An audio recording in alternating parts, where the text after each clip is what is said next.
మగధ రాజ్యాన్ని పరిపాలించిన మహారాజు జరాసంధుడు.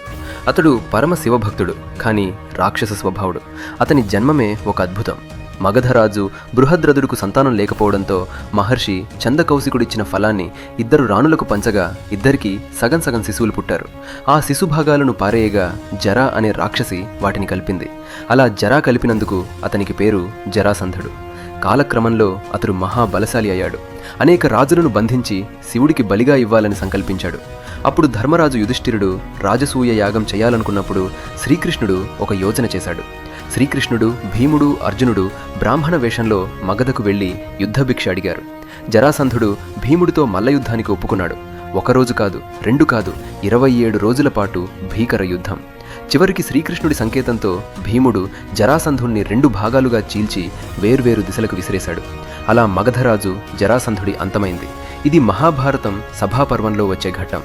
శివభక్తుడైన అధర్మానికి మద్దతిచ్చిన రాజు కథ ఇదే.